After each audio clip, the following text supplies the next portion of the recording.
नमस्कार, मैं अलिभा नाइक हिंदी संसार में आप सभी का स्वागत करती हूँ। आज हम पढ़ने वाले हैं कृष्णा सोबती द्वारा रचित सिक्का बदल गया कहानी। यह 1948 में प्रतीक पत्रिका में प्रकाशित है। इस कहानी की मूल संवेदना है भारत पाक विभाजन के कारण होने वाले विस्थापन के दर्द की कहानी। तो कहानी कुछ इस प्रकार है। खद्दर की चादर ओढ़े, हाथ में माला लिए सहानी जब दरिया के किनारे पहुंची तो पौ फट रही थी। दूर दूर आसमान के पर्दे पर लालिमा फैलती जा रही थी। सहानी ने कपड़े उतारकर एक और रखे और श्री राम करती पानी में हो ली। अंजलि भरकर सूर्य देवता को नमस्कार किया, अपनी अनिदी आंखों पर छींटे दिए और पानी से लिपट गई। चनाब का पानी आज भी पहले सा ही सर्द था। लहरें लहरों को चूम रही थी। वह दूर सामने कश्मीर की पहाड़ियों से बर्फ़ पिघल रही थी। उछल उछल आते पानी के भंवरों से टकराकर कगारे गिर रहे थे, लेकिन दूर दूर तक बिछी रेत आज न जाने क्यों खामोश लगती थी। सहानी ने कपड़े पहने, इधर उधर देखा, कहीं किसी की परछाई तक न थी, पर नीचे रेत के अगणित पावों के निशान थे। वह कुछ सहम सी उठी। आज इस प्रभात की मीठी नीरवता में न जाने क्यों कुछ भयावना सा लग रहा है। वह पिछले 50 वर्षों से यहाँ नहाती आ रही है। कितना लंबा अरसा है। सहानी सोचती है, एक दिन इसी दुनिया के किनारे वह दुल्हन बनकर उतरी थी, और आज साहजी नहीं, उसका वह पढ़ा लिखा लड़का नहीं, आज वह अकेली है। साहजी की लंबी चौड़ी हवेली में अकेली है। पर नहीयत क्या सोच रही है वह सवेरे सवेरे। अभी भी दुनियादारी से मन नहीं फिरा उसका। सहानी ने लंबी सांस ली और श्री राम करती बाजरे के खेतों से होती घर की राह ली। कहीं कहीं लिपे पुते आंगनों पर से धुआं उठ रहा था। टन टन बैलों की घंटियां बज उठती हैं। फिर भी कुछ बंधा बंधा सा लग रहा है। जम्मी वाला कुआं भी आज नहीं चल रहा है। ये साहजी की ही असामियाँ हैं। सहानी ने नज़र उठाई। यह मिलो फैले खेत अपने ही हैं। भरी भराई नई फसल को देखकर सहानी किसी अपनत्व के मोह में भीग गई। यह सब साहजी की बरकतें हैं। दूर दूर गांव तक फैली हुई ज़मीनों में कुएं सब अपने हैं। साल में 3 फसल, ज़मीन तो सोना उगलती है। सहानी कुएं की ओर बढ़ी, आवाज़ दी, शेरे शेरे, हसेना हसेना। शेर सहानी का स्वर पहचानता है। शेरा सहानी का स्वर पहचानता है। वह न पहचानेगा। अपनी माँ जैना के मरने के बाद वह सहानी के पास ही पलकर बड़ा हुआ। उसने पास पड़ा गंडासा सटाले के ढेर के नीचे सरका दिया। हाथ में हुक्का पकड़कर बोला, ए हसेना सेना। सहानी की आवाज़ उसे कैसे हिला गई है। अभी तो वह सोच रहा था कि वो सहानी की ऊंची हवेली की अंधेरी कोठरी में पड़ी सोने चांदी की संदूकचियाँ उठाकर की, तभी शेरा गुस्से से भर गया। किस पर निकाले अपना क्रोध? सहानी पर। चीख कर बोला, ए मर गई, ए अब तेनो मौत दे। हसेना आटे वाली कनाली एक और रख जल्दी जल्दी बाहर निकल आई। ए आइया क्यों छोवेले, सुबह सुबह तड़पनाए। अब तक सहानी नज़दीक पहुंच चुकी थी। शेरे की तेज़ी सुन चुकी थी। प्यार से बोली, हसेना यह वक्त लड़ने का है। वह पागल है तो तू जिगरा कर लिया कर। जिगरा? हसेना ने मान भरे स्वर में कहा। सहानी, लड़का आखिर लड़का ही है। कभी शेरे से भी पूछा है कि मुँह अंधेरे ही क्यों गालियाँ बरसाई है इसने? सहानी ने लाड से हसेना की पीठ पर हाथ फेरा, हंस कर बोली, पगली तुझे तो लड़के से बहु प्यारी है। शेरे? हाँ सहानी, मालूम होता है रात को कुल्लू बाल के लोग आए हैं यहाँ। सहानी ने गंभीर स्वर में कहा। शेरे ने ज़रा रुक कर घबरा कर कहा, नहीं सहानी। शेरे के उत्तर की अनसुनी कर सहानी ज़रा चिंतित स्वर में बोली, जो कुछ भी हो रहा है अच्छा नहीं। शेरे, आज साहजी होते तो शायद कुछ बीच बचाव करते, पर सहानी कहते कहते रुक गई। आज क्या हो रहा है? सहानी को लगा जैसे जी भर आ रहा है। साहजी को बिछुड़े कई साल बीत गए, पर आज कुछ पिघल रहा है, शायद पिछली स्मृतियाँ। आंसुओं को रोकने के प्रयत्न में उसने हसीना की ओर देखा और हल्के से हंस पड़ी। और शेरा सोच रहा है, क्या कर रही है सहानी आज? आज सहानी क्या, कोई भी कुछ नहीं कर सकता। यह होके रहेगा क्यों न हो, यह होके रहेगा क्यों न हो। हमारे ही भाई बंदों से सूद ले लेकर साहजी सोने की बोरियां तोला करते थे। प्रतिहिंसा की आग शेरे की आंखों में उतर आई। गंडासे की याद हो आई। सहानी की ओर देखा। नहीं, शेरा इन पिछले दिनों में 30-40 कत्ल कर चुका है, पर वह ऐसा नीच नहीं। सामने बैठी सहानी नहीं। सहानी के हाथ उसकी आंखों में तैर गए। वह सर्दियों की रातें कभी कभी साहजी की डांट खाके वह हवेली में पड़ा रहता था और फिर लालटेन की रोशनी में वह देखता था सहानी के ममता भरे हाथ दूध का कटोरा थामे हुए। शेरे उठ पी ले। शेरे ने सहानी की झुर्रियाँ पड़े मुंह की ओर देखा तो सहानी धीरे से मुस्कुरा रही थी। शेरा विचलित हो गया। आखिर सहानी ने क्या बिगाड़ा है हमारा? साहजी की बात साहजी के साथ गई। वह सहानी को ज़रूर बचाएगा। लेकिन कल रात वाला मशवरा, वह कैसे मान गया था फिरोज की बात? सब कुछ ठीक हो जाएगा। सामान बांट लिया जाएगा। सहानी चलो, तुम्हें घर तक छोड़ आऊँ। सहानी उठ खड़ी हुई। किसी गहरे सोच में चलती हुई सहानी के पीछे पीछे मजबूत कदम उठाया। शेरा चल रहा है। संकित सा इधर उधर देखता जा रहा है। अपने साथियों की बातें उसके कानों में गूंज रही हैं। पर क्या होगा सहानी को मारकर? सहानी, हाँ शेरे। शेरा चाहता है कि सिर पर आने वाले खतरे की बात कुछ तो सहानी को बता दे, मगर वह कैसे कहे? सहानी ने सिर ऊंचा किया। आसमान धुएं से भर गया था। शेरा जानता है यह आग है। जबलपुर में आज आग लगनी थी, लग गई। सहानी कुछ न कह सकी। उसके नाते रिश्ते सब वही हैं। हवेली आ गई। सहानी ने शून्य मन से ड्योढ़ी में कदम रखा। शेरा कौप लौट गया।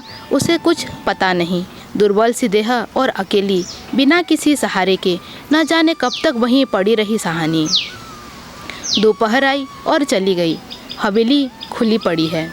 आज सहानी नहीं उठ पा रही, जैसे उसका अधिकार आज स्वयं ही उससे छूट रहा है। साहजी के घर की मालकिन, लेकिन नहीं, आज मोह नहीं हट रहा। मानो पत्थर हो गई हो। पड़े पड़े सांझ हो गई, पर उठने की बात फिर भी नहीं सोच पा रही। अचानक रसूली की आवाज़ सुनकर चौंक उठी। सहानी सुनो, ट्रकें आती है लेने। ट्रकें? सहानी इसके सिवाय और कुछ न कह सकी। हाथों ने एक दूसरे को थाम लिया। बात की बात में खबर गांव भर में फैल गई। बीबी ने अपने विकृत कंठ से कहा, सहानी, आज तक कभी ऐसा न हुआ, न कभी सुना। गजब हो गया, अंधेर पड़ गया। सहानी मूर्तिबद्ध वहीं खड़ी रही। नवाब बीबी ने स्नेह सनी उदासी से कहा, सहानी, हमने तो कभी न सोचा था। सहानी क्या कहे कि उसी ने ऐसा सोचा था। नीचे से पटवारी बेगू और जेलदार की बातचीत सुनाई दी। सहानी समझी कि वक्त आन पहुंचा।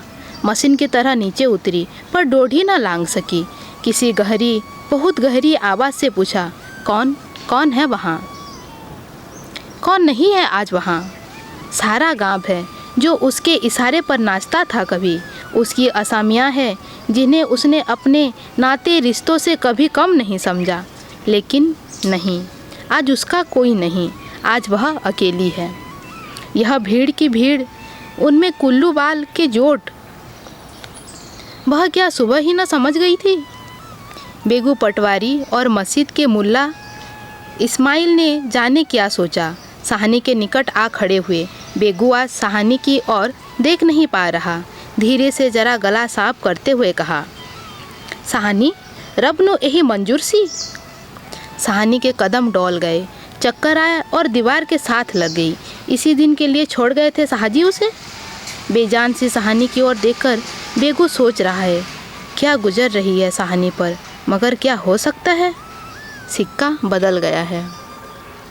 सहानी का घर से निकलना छोटी सी बात नहीं। गांव का गांव खड़ा है हवेली के दरवाजे से लेकर उस दायरे तक जिसे साहजी ने अपने पुत्र की शादी में बनवा दिया था। तब से लेकर आज तक सब फैसले, सब मशवरे यहीं होते हैं। इस बड़ी हवेली को लूट लेने की बात भी यहीं सोची गई थी। यह नहीं कि सहानी कुछ न जानती हो, वह जानकर भी अनजान बनी रही। उसने कभी बैर नहीं जाना, किसी का बुरा नहीं किया। लेकिन बूढ़ी सहानी यह नहीं जानती कि सिक्का बदल गया है। देर हो रही थी। थानेदार दाऊद खां जरा अकड़ कर आगे आया और ड्योढ़ी पर खड़ी जड़ निर्जीव छाया को देखकर ठिठक गया। वही सहानी है जिसके साहजी उसके लिए दरिया के किनारे खेमे लगवा दिया करते थे। यह तो वही सहानी है जिसने उसकी मंगेतर को सोने के कनफूल दिए थे मुँह दिखाई में। अभी उसी दिन जब वह लीग के सिलसिले में आया था तो उसने उद्दंडता से कहा था, सहानी भागोबाल मस्जिद बनेगी, 300 रुपया देना पड़ेगा। सहानी ने अपने उसी सरल स्वभाव से 300 रुपये दिए थे और आज सहानी ड्योढ़ी के निकट जाकर बोला, देर हो रही है सहानी, धीरे से, कुछ साथ रखना हो तो रख लो, कुछ साथ बांध लिया है? सोना चांदी? सहानी अस्फुट स्वर में बोली, सोना चांदी? जरा ठहर कर सादगी से कहा, सोना चांदी? बच्चा, वह सब तुम लोगों के लिए है, मेरा सोना तो एक एक ज़मीन में बिछा है। दाऊद खां लज्जित सा हो गया। सहानी, तुम अकेली हो, अपने पास कुछ होना ज़रूरी है, कुछ नकदी ही रख लो, वक्त का कुछ पता नहीं। वक्त? सहानी अपनी गीली आंखों से हंस पड़ी। दाऊद खां, इससे अच्छा वक्त देखने के लिए क्या मैं जिंदा रहूँगी? किसी गहरी वेदना और तिरस्कार से कह दिया सहानी ने। दाऊद खां निरुत्तर है। साहस कर बोला, सहानी, कुछ नकदी ज़रूरी है। नहीं बच्चा, मुझे इस घर से। सहानी का गला रूंध गया। नकदी प्यारी नहीं, यहाँ की नकदी यहीं रहेगी। सेरा आन खड़ा गुजरा की हो ना हो कुछ मार रहा है सहानी से। खां साहिब, देर हो रही है। सहानी चौंक पड़ी। देर मेरे घर में? मुझे देर? आंसुओं की भंवर में न जाने कहाँ से विद्रोह उमड़ पड़ा। मैं पुरखों से इस बड़े घर की रानी और यह मेरे ही अन्न पर पले हुए। नहीं, यह सब कुछ नहीं। ठीक है, देर हो रही है पर नहीं। सहानी रो रो कर नहीं, शान से निकलेगी इस पुरखों के घर से, मान से लांधेगी यह देहरे जिस पर एक दिन वह रानी बनकर आ खड़ी हुई थी। अपने लड़खड़ाते कदमों को संभालकर सहानी ने दुपट्टे से आंखें पोंछी और ड्योढ़ी से बाहर हो गई। बड़ी बुढ़िया रो पड़ी। किसकी तुलना हो सकती थी इसके साथ? खुदा ने सब कुछ दिया था, मगर दिन बदले, वक्त बदले। सहानी ने दुपट्टे से सिर ढांपकर अपनी धुंधली आंखों में से हवेली को अंतिम बार देखा। साहजी के मरने के बाद भी जिस कुल की अमानत को उसने सहज कर रखा, आज वह उसे धोखा दे गई। सहानी ने दोनों हाथ जोड़ लिए। यही अंतिम दर्शन था, यही अंतिम प्रणाम था। सहानी की आंखें फिर कभी इस ऊंची हवेली को न देख पाएंगी। प्यार ने जोर मारा सोचा, एक बार घूम फिर कर पूरा घर क्यों न देख आई मैं। जी छोटा हो रहा है, पर जिनके सामने हमेशा बड़ी बनी रही है, उनके सामने बहुत छोटी ना होगी। इतना ही ठीक है, बस हो चुका। सिर झुकाया। ड्योढ़ी के आगे कुलवधू की आंखों से निकलकर कुछ बंदे चू पड़ी।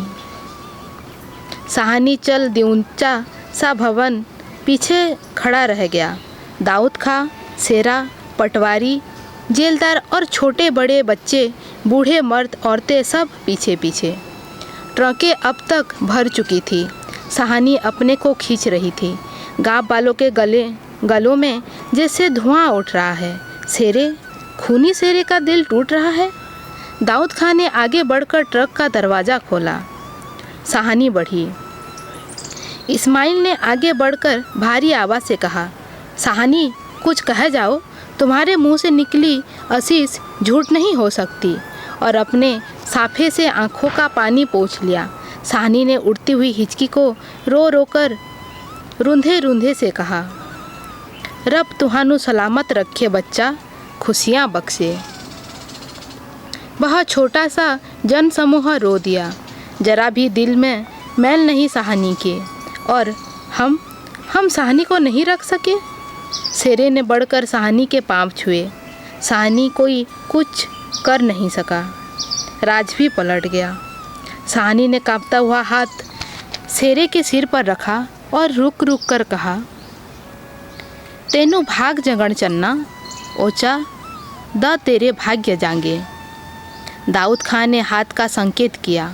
कुछ बड़ी बुढ़िया सहानी के गले लगी और ट्रक चल पड़ी। अन्न जल उठ गया।